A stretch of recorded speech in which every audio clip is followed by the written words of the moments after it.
Pada zaman dahulu, tepat di daerah Jawa Barat, terdapat sebuah kerajaan bernama Pakuan Pajajaran. Kerajaan tersebut dipimpin oleh seorang raja yang sangat arif dan bijaksana. Rakyat di bawah kekuasaannya sangat bahagia dan menghormati sang raja karena kepemimpinannya membuat hidup para rakyat sejahtera. Raja tersebut bernama Prabu Siliwangi. Sang Prabu mempunyai cukup banyak anak. Salah satunya bernama Putri Kandita. Ia adalah seorang gadis yang sangat cantik jelita, baik hati, dan memiliki sifat yang sama seperti ayahnya. Sang Prabu Siliwangi sangat menyayangi Putri Kandita.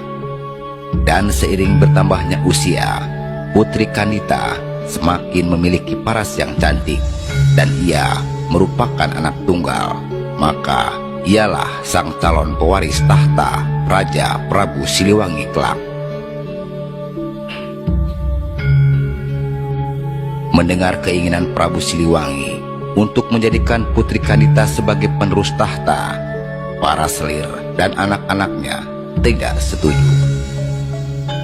Mereka tidak rela jika Putri Kandita yang akan menjadi ratu kelak. Suatu hari, para selir dan anak-anaknya berkumpul untuk merencanakan siasat jahat untuk menyingkirkan Putri Kandita dan ibunya keluar dari istana. Untuk melancarkan rencananya, mereka meminta bantuan kepada seorang penyihir sakti yang tinggal di sebuah desa terpencil yang memiliki berbagai macam ilmu hitam. Suatu hari, tanpa sepengetahuan raja, para selir dan anak-anaknya mendatangi penyihir tersebut. Dan dengan memberikan imbalan yang diminta sang penyihir, selir dan anaknya ingin Putri Kandita serta permaisurinya diberikan kutukan agar tidak menjadi pewaris tahta sang raja. Tanpa menunggu lama, sang penyihir melaksanakan tugasnya. Dengan ilmu hitam, ia menyihir Putri Kandita dan ibunya agar menderita penyakit kusta. Suatu hari, ketika bangun dari tidur, Putri Kandita dan ibunya berubah menjadi buruk rupa. Tubuh yang awalnya mulus, bersih dan kuning langsat, seketika langsung berubah. Tubuh keduanya dipenuhi dengan borok dan mengeluarkan bau yang tidak sedap. Putri Kandita dan sang permaisuri mengidap penyakit kusta yang tak kunjung sembuh. Prabu Siliwangi yang merasa heran melihat penyakit aneh pada kedua orang kesayangannya itu langsung memanggil tabib istana untuk melakukan pengobatan. Tetapi setelah dicoba dengan berbagai macam ramuan, sang tabib istana tetap tidak bisa menyembuhkan mereka. Penyakit Putri Kandita dan ibunya semakin parah. Tubuh mereka semakin lemah karena tidak dapat mencerna makanan dan minuman. Putri Kandita yang masih muda dapat bertahan terhadap penyakit yang dideritanya. Namun, sang ibunda yang sudah tua ternyata tidak dapat bertahan hingga akhirnya menghembuskan napas terakhir.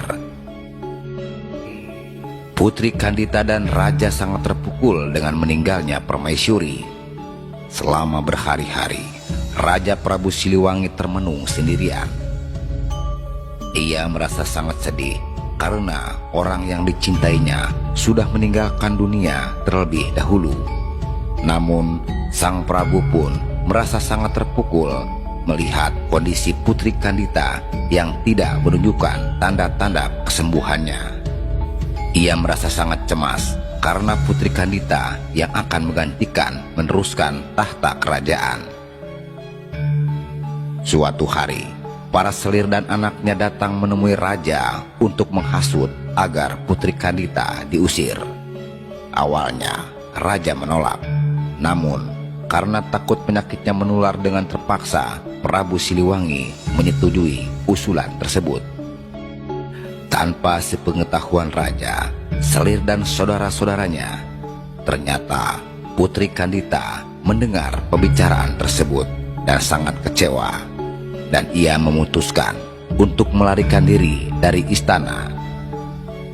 Dalam suasana hati yang sedih, bingung, dan tidak menentu, Putri Kandita berjalan keluar dari istana tanpa tujuan yang pasti.